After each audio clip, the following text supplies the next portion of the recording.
ನಾನು first time work ಮಾಡ್ತೇವೆ ಬೇರೆಯವ್ರ ಅಭಿಪ್ರಾಯಗಳಿಗೆ ಸಾವಿರ ಚಿಲ್ಲರೆ ಇರ್ಬೋದು ಸರ್. ನಾನು ಹತ್ತಿರ ನೋಡೋದಲ್ಲ ಸಿನಿಮಾ ಕಮಿಟ್ಮೆಂಟ್ ಅನ್ನೋದು ನಿಜವಾಗ್ಲೂ ಹ್ಯಾಟ್ಸ್ ಆಫ್ ದರ್ಶನ್ ಸರ್ ಬಗ್ಗೆ ನೋಡಿ ಅವರು ತೊಗೊಂಡ ರಿಸ್ಕ್ ವರ್ಣಿಸಲು ಅಸಾಧ್ಯವಾದಂಥ ರಿಸ್ಕ್. ನನ್ನ ಹತ್ರ ಒಬ್ಬ ವ್ಯಕ್ತಿ ಸಿಕ್ಸ್ ಪ್ಯಾಕ್ ಇದೆ ಅಂದ್ರೆ ಶರ್ಟ್ ಹಾಕೊಂಡು ನೋಡಿದ್ರೆ ಗೊತ್ತಾಗಲ್ಲ. ನೀನು ಸಿಕ್ಸ್ ಪ್ಯಾಕ್ ಅಂದ್ರೆ ಶರ್ಟ್ ತೋರಿಸೋದ್ರೆ ಗೊತ್ತಾಗಲ್ಲ. ಅಂದ್ರೆ ನಿನ್ನ ಹತ್ರ ಏನಿದೆ ಸಿನಿಮಾನ ಜನಕ್ಕೆ ತಲುಪಿಸು. ನಾನು ಮಾಡಿರೋದು ಒಂದು, ನೀನು ಹೇಳೋದು 25 ಅಂದ್ರೆ ಜನ ನಿರೀಕ್ಷೆ ಆಗುತ್ತೆ ಡಬಲ್ ಆಗಿರುತ್ತೆ. ನಿರೀಕ್ಷೆ ಹುಟ್ಟಾಕಬೇಕು ಅಂದ್ರೆ ಅತಿಶಯೋಕ್ತಿನ ಹತ್ರ ಹುಟ್ಟಾಕಬಾರ್ದು. ಡೈರೆಕ್ಟರ್ ಅನ್ನೋದು ಅದೊಂದು ದೊಡ್ಡ ಶ್ರದ್ಧೆ ಭಕ್ತಿ ಇರುವಂಥ ಕೆಲಸ. ಸೊ ನಾನು ರೂಟಿಂದ ಅದು ಕೆಲಸ ಮಾಡಿಲ್ಲ. ಪ್ರಾಕ್ಟಿಕಲ್ ಆಗಿ ಗೊತ್ತಿರಬೇಕು. ಬರೀ ಥಿಯರಿ ತಿಳ್ಕೊಂಡು ನಾನು ಡೈರೆಕ್ಷನ್ ಮಾಡ್ತೀನಿ ಆಗಲ್ಲ. ನಾನು ಒಬ್ಬನೇ ಉದ್ಭವ ಲಿಂಗ ಅಂತ ಇರೋಕ್ಕಾಗಲ್ಲ. ಯಾರೋ ಒಬ್ಬರು ಪರೋಕ್ಷವಾಗಿ ಪ್ರತ್ಯಕ್ಷವಾಗಿ ನಿಮಗೆ ಸಹಾಯ ಮಾಡಿರಲೇಬೇಕು. ಇಲ್ಲ ನನ್ನ ಸ್ವಂತ ಟ್ಯಾಲೆಂಟ್ ಇಂದ ನಾನು ಬಂದ್ಬಿಟ್ಟಿದ್ದೀನಿ ಇಂಡಸ್ಟ್ರಿಯಲ್ಲಿ ಕಿತ್ಗುಡ್ಡೆ ಆಗ್ತೀನಿ ಸಾಧ್ಯ. ನಾನು ಆಕ್ಚುಲಿ ನನ್ನ ಮಾಸ್ತಿಗೆ ನಾನು ಪಂಚತಂತ್ರ ಕಥೆ ಹೇಳಿದ್ದೆ. ನಾನು ರಾತ್ರಿ ಅವಾಗ ತೀರ್ಥಂಕರ ಆಗ್ತಾ ಇದ್ದೆ. ನಾನು ಹೇಳಿರೋ ಕಥೆನ ಅವ್ನು ನನ್ನ ಪರವಾಗಿ ಯೋಗರಾಜ್ ಭಟ್ರಿಗೆ ಹೇಳಿದ್ದ. ಭಟ್ರು ಅದನ್ನು ಕರೆದು ಅದು ಪಂಚತಂತ್ರ ಸಿನಿಮಾ ಇತ್ತು ಸರ್. ಈ ಸಿನಿಮಾ ಶುರುವಾದಾಗಿಂದನೂ ಹಲವಾರು ವಿಚಾರಕ್ಕೆ ಅಡೆತಡೆಗಳು ಎಲ್ಲನೂ ನಾವು ನೋಡಿದ್ದೀವಿ.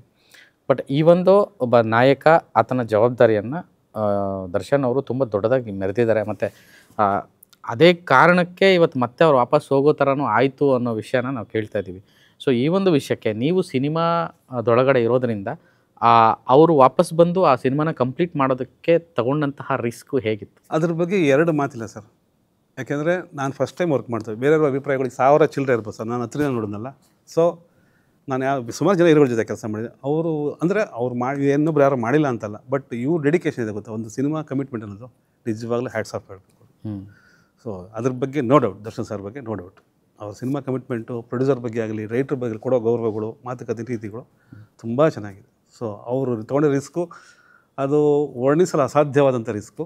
ಸೊ ಅವ್ರ commitment is hats off. Sir devil cinema ಶೂಟಿಂಗಲ್ಲಿ ಕಂಪ್ಲೀಟ್ಲಿ ನೀವು ಆನ್ ಪ್ರಾಸೆಸ್ಸಲ್ಲಿ ಇದ್ರಿ ಅನಿಸುತ್ತೆ, ಆನ್ ಸೆಟ್ಟಲ್ಲಿ ಇದ್ರಿ ಅನಿಸುತ್ತೆ. ಸೊ ಅವ್ರದ್ದು ಒಂದು ವರ್ಕಿಂಗು ನೇಚರು ನೀವು ಹೇಳ್ತಾ ಇದ್ದೀರಿ ಗೌರವ ಕೊಡ್ತಾರೆ, ಅದೆಲ್ಲ ಓಕೆ ಸರ್. ಬಟ್ ಒಂದಷ್ಟು ಅವ್ರದ್ದು ಹೆಲ್ತ್ ಇಶ್ಯೂಸ್ ಇತ್ತು, ಇದೆಲ್ಲ ಇತ್ತು. ಈ ನಡುವೆನೂ ಅವರು ವರ್ಕಿಂಗು ಇದು ಹೆಂಗಿತ್ತು ಅಂತ ಸರ್? ಖಂಡಿತ ಅವರು ಅಂದರೆ ಅವರು ಕಾನ್ಷಿಯಸ್ ಆಗಿದ್ದೇನು ಅಂದರೆ ನಾನು ಕಮಿಟ್ ಆಗಿರೋ ಸಿನಿಮಾ ನನ್ನ ಸಿನಿಮಾ ಇದು ಅಂದರೆ ಅದಕ್ಕೆ ಎಷ್ಟು ಪರಿಪೂರ್ಣವಾಗಿ ಒಗ್ಗಬೇಕು ತನ್ನನ್ನು ಅರ್ಪಿಸ್ಕೋಬೇಕು ಆ ಥರ ಸಿನಿಮಾ ಮಾಡಿದ್ರು. ಇವಾಗ ಗೊತ್ತಿಲ್ಲ ಅದೇನೇನು ಅನ್ನೋದು. ಅವ್ರು ಟೈಮಿಗೆ ಬರೋರು ಟೈಮಿಗೆ ಕರೆಕ್ಟಾಗಿ ಅವ್ರು ಮುಗಿಸಿದ ತಕ್ಷಣ ಅಂದರೆ ಮುಗಿಸ್ಬಿಟ್ಟು ಓಕೆನಾ ಅಂತ ಎರಡು ಸತಿ ನಿಮ್ಗೆ ಓಕೆನಾ ಅಂತ ಕೇಳ್ಕೊಂಡೇ ಮಾಡೋದು. ಅದ್ರ ಬಗ್ಗೆ ಏನು ಮಾತಾಡೋದು. ಅವ್ರ ರಿಸ್ಕು ಕೂಡ ಹೌದು, ಆ ಡೆಡಿಕೇಶನ್ ಕೂಡ. ಪ್ರಕಾಶ್ ಅವ್ರು ಅಂದರೆ ಫ್ಯಾಮಿಲಿ ಪಿಕ್ಚರ್ಗಳು ಮಾಡೋವಂಥ ಡೈರೆಕ್ಟ್ರು. ದರ್ಶನ್ ಅವ್ರು ಅಂದರೆ 100% ಮಾಸ್. ಅವ್ರದ್ದೊಂದು ಡೈಲಾಗ್ ಹೊಡೆದ್ರೆ ಶಿಳ್ಳೆ ಚಪ್ಪ ಥಿಯೇಟ್ರ್ ಕಿತ್ಕೊಂಡು ಹೋಗೋ ಥರದ್ದೊಂದು. ಈ ಎರಡು ಕಾಂಬಿನೇಷನ್ ಮಧ್ಯೆ ನಿಮಗೆ ಬರವಣಿಗೆಗೆ ಎಷ್ಟು ಪೂರಕವಾಗಿತ್ತು ಮತ್ತು ಎಷ್ಟು ಅನುಭವಿಸಿದ್ರಿ ನೀವು ಅಂತ? 100% ಎಷ್ಟು ಎಂಜಾಯ್ ಮಾಡ್ಕೊಂಡು ಬಂದಿದ್ದೀವಿ ಅಂದರೆ ಅದು ಸಹಜ. ಕೆಲವು ಟೈಮ್ ರಿಸ್ಕ್ ಆಗುತ್ತೆ. ಸುಮ್ಮನೆ ಮೈಕ್ ಇದೆ, ಕ್ಯಾಮ್ರಾ ಇದೆ ಎಲ್ಲ ತುಂಬ ಎಂಜಾಯ್ ಮಾಡೋದು. ಸ್ವಲ್ಪ ರಿಸ್ಕ್ ಇದ್ದೇ ಇರುತ್ತೆ. ಒಬ್ಬ ದೊಡ್ಡ ಸ್ಟಾರ್ ಬರೀಬೇಕಾದ್ರೆ ಭಯನೂ ಇರುತ್ತೆ, ಅಭದ್ರತೆ ಇರುತ್ತೆ, ಎಲ್ಲವೂ ಇರ್ತದೆ. ಬಟ್ ಆ ಕಥೆನೇ ಹಂಗಿದೆ. ಟು ಬಿ ಆನೆಸ್ಟ್ ಕಥೆನೇ ಹಂಗಿದೆ. ತುಂಬ ಚೆನ್ನಾಗಿದೆ ಕತೆ. ತುಂಬ ಒಳ್ಳೆ ಮೇಕಿಂಗ್ ಮಾಡಿದ್ದೀವಿ. ಒಳ್ಳೆ ಸಿನಿಮಾ ಆಗುತ್ತೆ. ತುಂಬ ವಿಷಯಗಳು ಬಿಟ್ಕೊಡೋ ಹಾಗಿಲ್ಲ. ಹಾಗಾಗಿ ಸದ್ಯದ ಪರಿಸ್ಥಿತಿ ಹಂಗಿದೆ. ಸಿನಿಮಾಗಳು ಯಾವಾಗ್ಲೂ ಈಗ ನಿರೀಕ್ಷೆನೇ ಇಲ್ಲ, ಈ ಸಿನಿಮಾ ಸಿಕ್ಕಾಪಟ್ಟೆ ದೊಡ್ಡ ಸಕ್ಸಸ್ ಆಗೋಯ್ತು ಅಂತಾರೆ. ಕೆಲವೊಂದು ತುಂಬ ನಿರೀಕ್ಷೆ ಇದೆ ಗುರು ಈ ಸಿನಿಮಾ ಅಂತ ಅನ್ಕೋತೀವಿ, ವರ್ಕೌಟೇ ಆಗೋಲ್ಲ, ಫಸ್ಟ್ ಡೇನೇ ಔಟ್ ಹೋಗುತ್ತೆ. ಈ ವಿಚಾರಕ್ಕೆ ಒಬ್ಬ ಸಿನಿಮಾ ಕರ್ಮಿಯಾಗಿ ನೀವು ಸಿನಿಮಾದೊಳಗಡೆ ಪ್ರಾಮಾಣಿಕವಾಗಿ ಕೆಲಸ ಮಾಡಿದಾಗ ಸಿಗುವಂಥ ರಿಸಲ್ಟ್ಗೂ ಮತ್ತು ಒಂದು ಕಮರ್ಷಿಯಲ್ ದೃಷ್ಟಿಯಲ್ಲೇ ಮಾಡಿದಾಗ ಆಗುವಂಥ ಎಡವಟ್ಟುಗಳಿಗೂ ವ್ಯತ್ಯಾಸ ಏನಂತೀರ? ಅದು ಜನಗಳು ಗೊತ್ತಿಲ್ಲ. ಅದು ಅಂದರೆ ಹೆಂಗೆ ಅಂದರೆ ನಾವು ಈ ಸಿನಿಮಾ ಅನ್ನೋದು ಒಂದು ಅದೇ ಪ್ರಚಾರ ಬೇಕಾಗಿರೋಂಥ ಸಿನಿಮಾ ಒಂದು ಇದಕ್ಕೇನು ಅಂದರೆ ಮಾರ್ಕೆಟಿಂಗ್ ಎಕ್ಸಿಕ್ಯೂಷನ್ ಬೇಕಾಗಿರೋದು. ಬೇಸಿಕ್ ಎಕ್ಸಿಕ್ಯೂಷನ್ ಅಂದರೆ ನನ್ನ ಹತ್ರ ಒಬ್ಬ ವ್ಯಕ್ತಿ ಸಿಕ್ಸ್ ಪ್ಯಾಕ್ ಇದೆ ಅಂದರೆ ಶರ್ಟ್ ಹಾಕೊಂಡು ನೋಡಿದ್ರೆ ಗೊತ್ತಾಗಲ್ಲ. ನೀನು ಸಿಕ್ಸ್ ಪ್ಯಾಕ್ ಅಂದರೆ ಶರ್ಟ್ ತೋರಿಸೋದ್ರೆ ಗೊತ್ತಾಗಲ್ಲ. ಅಂದರೆ ನಿನ್ನ ಹತ್ರ ಏನಿದೆ ಅದನ್ನು ಜನಕ್ಕೆ ಹೇಳಬೇಕು, ಜನಕ್ಕೆ ತಲುಪಿಸ್ಬೇಕು. ಫಾರ್ ಎಕ್ಸಾಂಪಲ್ ನಿಮ್ಗೆ ಗೊತ್ತಿರ್ಬೋದು, ನಿಮ್ಗೆ ಇನ್ನೂ ಚಿಕ್ಕೂರು ಇರ್ಬೋದು, ನನಗೆ ಗೊತ್ತಿಲ್ಲ. ನಂಜನಗೂಡು ಹಲ್ಪುಡಿ ಅಂತ ಒಂದಿತ್ತು. ಹೌದು, ಚಿಕ್ಕೂರಿದ್ದಾಗ ಸುಮಾರು ಹಲ್ಪುಡಿಗಳಿದ್ವು. ನಮ್ಮ ನಂಜನಗೂಡೆ ಯಾಕೆ ಗೊತ್ತು ಎಲ್ಲರಿಗೂ? ಅವ್ರು ಮಾರ್ಕೆಟಿಂಗ್ ಮಾಡಿದ್ರು, ಚೆನ್ನಾಗಿ ಪ್ರಾಡಕ್ಟ್ ಚೆನ್ನಾಗಿರೋದು. ಫಸ್ಟ್ ಮಾರ್ಕೆಟಿಂಗ್ ನಂಜನಗೂಡು ಹಲ್ಪುಡಿ ತೊಗೊಳ್ಳಿ ಅಂತ ಮಾಡೋದು. ಅಂದರೆ ಫಸ್ಟ್ ನಮ್ಮ ಸಿನಿಮಾ ಪ್ರಾಮುಖ್ಯತೆ ಅಂದರೆ ನೀನು ಜನಕ್ಕೆ ತಲುಪಿಸು. ಇನ್ವಿಟೇಷನ್ ಕಾರ್ಡ್ ಚೆನ್ನಾಗಿ ಕೊಡು, ಖಂಡಿತ ಬಂದೇ ಬರ್ತಾರೆ.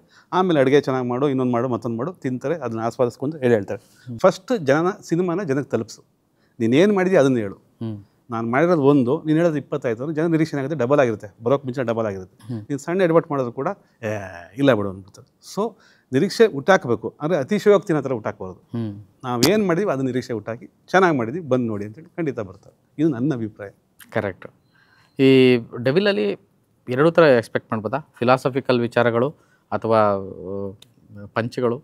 ಎಲ್ಲವೂ ಹೇಳಿದ್ನಲ್ಲ, mixture of beauty and intelligence. Surya ಹೇಳ್ತಾರ ಹೆಂಗೆ mixture of beauty and intelligence ಎಲ್ಲವೂ ಇದೆ. ಮಾಸ್ ಇದೆ, ಸೆಂಟಿಮೆಂಟ್ ಇದೆ, ಎಮೋಷನ್ ಇದೆ, ಪ್ರತಿಯೊಂದು. ಒಂದು ಮಸಾಲಾ ಸಿನಿಮಾ ಅಂದರೆ ಒಂದು ಕಮರ್ಷಿಯಲ್ ಸಿನಿಮಾಗೆ ಏನು ಎಲಿಮೆಂಟ್ ಬೇಕೋ ಎಲ್ಲವೂ ಪರಿಪೂರ್ಣವಾಗಿದೆ. ಡೆವಿಲ್ ಜೊತೆಗೆ ಬೇರೆ ಏನು ಮಾಡ್ತಾ ಇದ್ದೀರಾ ಸರ್? ಡೆವಿಲ್ ಜೊತೆಲಿ ಅಂದರೆ ಒಂದು ಸಣ್ಣ ನಮ್ಮ ಸ್ವಲ್ಪ ಸಿನಿಮಾ ಬೇರೆ ಕಾರಣಂತ ಸ್ವಲ್ಪ ಬ್ರೇಕ್ ತೊಗೊಂಡಾಗ ಪ್ರಕಾಶ್ ಸರ್ನ ಮೀಟ್ ಮಾಡಿ ಸರ್ ಕ್ಯಾಶುವಲಾಗಿ ಮಾತಾಡ್ತಾ ಒಂದು ಲೈನ್ ಹೇಳಿದೆ, ಚೆನ್ನಾಗಿದೆ ರೀ ಇದನ್ನು ಮಾಡೋಣ ಅಂತಂದರು. ಈಗ ನಂದು 2 ಕತೆ ಕೂಡ ಅವರೇ ಪ್ರೊಡ್ಯೂಸ್ ಮಾಡ್ತಾಯಿದ್ದಾರೆ, 2 ಸಿನಿಮಾ ಮಾಡ್ತಾರೆ. ಇದಾಗಿದ್ದ ತಕ್ಷಣ ಅಂದರೆ ನಮ್ಮ ಮೇ ಬಿ ಸ್ವಲ್ಪ ಇದು ಮುಗಿದ ಮೇಲೆ ಮಾಡ್ಬೋದು ಅಂತ. ನೀವೇ ಡೈರೆಕ್ಟ್ ಮಾಡ್ತಾ ಇದ್ದೀರಾ? ಕತೆ ಸಾಧ್ಯವಾದ ಚಿತ್ರಕತೆ ಸಂಭಾಷಣೆ. ಯಾಕೆ ನೀವು ಡೈರೆಕ್ಟ್ ಮಾಡೋಕ್ಕೆ ರೆಡಿ ಇಲ್ಲ? ಯಾಕೆ ಡೈರೆಕ್ಟ್ ಮಾಡೋಕ್ಕಿಲ್ಲ, ಇದು ಸ್ವಲ್ಪ ಹಾರ್ಶ್ ಅನ್ನಿಸ್ಬೋದು, ಆ ಫ್ರೀಡಮ್ ಬೇಕು ಅನಿಸುತ್ತೆ. ಅಂದರೆ ನಾನು ಏನು ಅಂದ್ಕೊಂಡಿದ್ದೀನೋ ಅದನ್ನು ತೆಗಿಯೋಕ್ಕೆ ನನಗೆ ಚೈತನ್ಯ ಇದೆಯಾ. ಬೇಸಿಕ್ ಏನಂದರೆ ಡೈರೆಕ್ಟ್ರು ಅನ್ನೋದು ಅದೊಂದು ದೊಡ್ಡ ಶ್ರದ್ಧೆ ಭಕ್ತಿ ಇರೋಂಥ ಕೆಲಸ. ಸೊ ನಾನು ರೂಟಿಂದ ಅದು ಕೆಲಸ ಮಾಡಿಲ್ಲ. ಯಾರೋ ಹೇಳೋದು ತಿಳ್ಕೊಂಬಿಟ್ಟು ಅಂದರೆ ಪ್ರಾಕ್ಟಿಕಲಾಗಿ ಗೊತ್ತಿರಬೇಕು. ಬರೀ ಥಿಯರಿ ತಿಳ್ಕೊಂಡು ನಾನು ಡೈರೆಕ್ಷನ್ ಮಾಡ್ತಿದ್ದಾಗಲ್ಲ. ಪ್ರಾಕ್ಟಿಕಲಾಗಿ ನೀನು ಗ್ರೌಂಡಿಂದ ವರ್ಕ್ ಮಾಡಿದರೆ ಡೈರೆಕ್ಟ್ರು. ಇಲ್ಲ ನನಗೆ ಗೊತ್ತು ಬಿಡು ಯಾರೋ ಕೊಟ್ಟರು ಯಾರ್ದೋ ದುಡ್ಡು ಮಾಡ್ಕೊಂಬಿಡೋಣ ಅನ್ನೋದು ಅಲ್ಲ. ಸೊ ಹಂಗಾಗಿ ನನಗೆ ಅದು ಅಷ್ಟೊಂದು ನಾಲೆಡ್ಜ್ ಇಲ್ಲ, ಅದಕ್ಕೆ ಕೈ ಹಾಕಿಲ್ಲ. ಬಂತು ಆಫರ್ ಬಂತು ಮಾಡಿಬಿಡಿ ಅಂತ, ಅದು ಬಂತು. ನನಗೆ ಗೊತ್ತಿರೋದು ನಾನು ಮಾಡಬೇಕು. ಆ್ಯಕ್ಟಿಂಗು ವೈಸು ತುಂಬ ಚೆನ್ನಾಗಿದೆ ಈಗ. ಸಿನಿಮಾಗಳು ಸಿಗ್ತಾ ಇದ್ದಾವೆ, ಮಾಡ್ತಾಯಿದ್ದೀನಿ. ಆಲ್ರೆಡಿ ಒಂದು 50 ಸಿನಿಮಾ ಮಾಡಿದ್ದೀನಿ. ಇದೆಷ್ಟು ಸಾಧ್ಯವೋ ಗೊತ್ತಿಲ್ಲ. ಮೊನ್ನೆ ಯಾವುದೋ ಒಂದು ಸಿನಿಮಾ ಮಾಡಿದ್ದು ನೋಡ್ಕೊಂಬಂದ್ರು. ಸಿನಿಮಾ ಬಗ್ಗೆ ಮಾತಾಡಿದ್ರೆ ಅಣ್ಣ ಸಣ್ಣ ಕ್ಯಾರೆಕ್ಟರ್ ತುಂಬ ಚೆನ್ನಾಗಿ ಮಾಡಿದೆ ಅಂದರು. ಸರಿ ಗುರು ಆಯಿತು, ಎಂಜಾಯ್ ಮಾಡ್ತಿದ್ದೀನಿ. ಎಳುಮಲೆ ಹೇಳ್ಬೋದು ಏಳುಮಲೆನೂ ಹೇಳ್ಬೋದು, ಇನ್ನೊಂದು 2 ಸಿನಿಮಾನೂ ಹೇಳ್ಬೋದು. ಬರ್ತಾಯಿದೆ, ಸಿನಿಮಾಗಳು ಬರ್ತಾಯಿದೆ, ಮಾಡ್ತಾಯಿದ್ದೀನಿ. ಇನ್ನೊಂದು 4 ಸಿನಿಮಾ ರಿಲೀಸ್ ಆಗಬೇಕು ಆ್ಯಕ್ಟ್ ಮಾಡಿರೋದು. ಗ್ರಾಮಾಯಣ, ಗತವೈಭವ, ಕಮಲ್ ಶ್ರೀದೇವಿ ಇದರೆಲ್ಲ ಆ್ಯಕ್ಟಿಂಗ್ ಮಾಡಿದ್ದೀನಿ. ರೈಟಿಂಗ್ ಸರ್ ಪಚ್ಚ ಬ್ಯಾಂಗು ಅದು ಬರ್ದಿದ್ದೀನಿ. ಅಂದರೆ ಬರ್ದಿದ್ದೀನಿ ಫುಲ್ ಅಲ್ಲ, ನಾನು ಪಾಪ ಡೈರೆಕ್ಟರ್ ಆಲ್ರೆಡಿ ಬರ್ದಿದ್ರು. ಒಂದು ಇದಕ್ಕೂ ಸಣ್ಣ ಪುಟ್ಟ ಅಂದರೆ ಸಣ್ಣ ಪುಟ್ಟನಕ್ಕಿಂತ ಒಂದಷ್ಟು ಪಂಚಸ್ಬೇಕು ಅಂತ KRG ಯೋಗಿ ನನಗೆ ಆತ್ಮೀಯ ಮಿತ್ರ. ಸೊ ಈಗ ಹೇಳ್ಬಿಟ್ಟು ಬರಿ ಬಾಯ್ ಅಂತ ಹೇಳ್ಬಿಟ್ಟು ನನಗೆ ಭಾವನೆ ಸಂಭಾವನೆ 2 ಕೊಟ್ಟು ಬರ್ಸಿರೋಂಥದ್ದು. ಸೊ ಅದ್ರ ಮೇಲೆ ತುಂಬ ದೊಡ್ಡ ನಿರೀಕ್ಷೆ ಇದೆ ಸರ್. ಖಂಡಿತ ನಿರೀಕ್ಷೆ ಇದೆ. ಅದು ಒಂದು ಒಳ್ಳೆ ಸಿನಿಮಾ ಆಗುತ್ತೆ. ಒಬ್ಬ ಹೀರೋ ಉಟ್ಕೊಳ್ಳೋ ಅಂಥ ಸಿನಿಮಾ. ಖಂಡಿತ ಒಬ್ಬ ಒಳ್ಳೆ ಹೀರೋ ಉಟ್ಕೋತಾನೆ, ಒಂದು ಒಳ್ಳೆ ಸಿನಿಮಾ ಆಗುತ್ತೆ. ಕನ್ನಡ ಇಂಡಸ್ಟ್ರಿಗೆ ಅದು ಒಂದು ಕೊಡುಗೆ ಆಗೋ ಸಾಧ್ಯತೆಗಳು ನಿಚ್ಚಳವಾಗಿದೆ. ನೀವು ಅಂದರೆ ಸುಮಾರು ಜನಕ್ಕೆ ಗೊತ್ತಿಲ್ಲ ಈ ವಿಷಯ, ತುಂಬ ಗೋಸ್ಟ್ ಕೆಲಸ ಮಾಡಿರ್ತಾರೆ. ತುತ್ತಿನ ಚೀಲ ತುಂಬಿದ್ದು ಸುಮಾರು ಲಾಕ್ಡೌನ್ ಟೈಮಲ್ಲೆಲ್ಲ ನನ್ನ ತುತ್ತಿನ ಚೀಲ ತುಂಬಿದ್ದು ನನ್ನ ಬಹುತೇಕ ಮಿತ್ರರು, ಅಂದರೆ ಬರಹಗಾರ ಮಿತ್ರರು ನನ್ನ ಜೀವನ ನಡೆಸಿದ್ರು. ಅದು ಗೋಸ್ಟ್ ರೈಟರ್ ಅನ್ನೋದಕ್ಕಿಂತ ನನ್ನ ತುತ್ತಿನ ಚೀಲ ತುಂಬಿದ್ದು ಅದರಿಂದನೇ ಬಹುತೇಕ ನಡೀತು. ಎಷ್ಟು ಸಿನಿಮಾ ಬರ್ದಿರಾ ಸರ್? ಒಂದು 25-30 ಸಿನಿಮಾ ಆಗಿರ್ಬೋದು ಬರ್ತಿದ್ದೀನಿ. ಸೊ ಅವ್ರಿಗೆಲ್ಲರಿಗೂ ನಾನು ಆಭಾರಿಯಾಗಿರಬೇಕು. ನೀವು ಮೊದಲೇ ಒಂದು ಹೆಸರು ಹೇಳಿದ್ರಿ, ತುಷಾರ್ ರಂಗನಾಥ್ ಅಂತ. ಎಸ್, ಅದು ಬರವಣಿಗೆಯಲ್ಲಿ ರಾಕ್ಷಸರವರೆಲ್ಲ ನೀವಾಗಲಿ. ಅದೇ ಅಂದರೆ ರಂಗನಾಥ್ ಅವ್ರ ವಿಷಯಕ್ಕೆ ಬಂದರೆ ಈಗ ಸೂರ್ಯವರಾಗಲಿ ಮಾಸ್ತಿಯವರಾಗಲಿ ಈ ಬಳಗನೇ ಒಂದು ಸಮೂಹನೇ ಬಂದ್ಬಿಡುತ್ತೆ. ಹೌದು.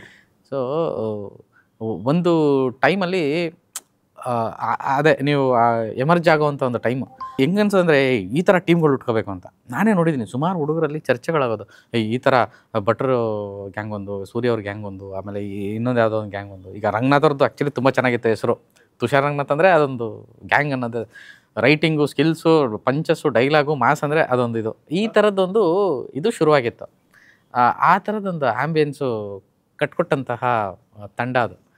ಸೊ ಈ ಎಲ್ಲ ಸ್ನೇಹಿತರು ಕೂಡ ಒಂದೊಂದು ಆ್ಯಂಗಲಲ್ಲಿ ಇವತ್ತು ಸಾಧನೆ ಮಾಡಿ ನಿಂತ್ಕೊಂಡಿರುವಂಥದ್ದು. ಹೇಗೆ ಈ ಸಿನಿಮೋತ್ಸಾಹ, ಈ ಬಳಗ ಬೆಳವಣಿಗೆ ಕೊಡುಗೆ ತುಂಬ ದೊಡ್ಡದಿದೆ ಇಂಡಸ್ಟ್ರಿಗೆ. ಅದು ಹೇಳಿದ್ರೆ ನಾವೆಲ್ಲ ಕ್ರಿಕೆಟ್ ಪ್ಲೇಯರ್ಸು. ಸೊ ರಂಗನೂ ಆಗ ಆಲ್ರೆಡಿ ನನಗೆ ಗೊತ್ತಿರೋ ಪ್ರಕಾರ ಭರತ್ತಲ್ಲ ಅವ್ರ ಹೆಸರೇನಾಯ್ತು, ಯಾವುದೋ ಒಂದು ಪೇಪರ್ ಬರಿತಾಯಿದ್ರು. ಅವ್ರಿಗೆ ಒಂದು ಆರ್ಟಿಕಲ್ ಬರ್ಕೊಂಡು ಅವ್ರ ಸಿನಿಮಾ ಟಚ್ ಇತ್ತು.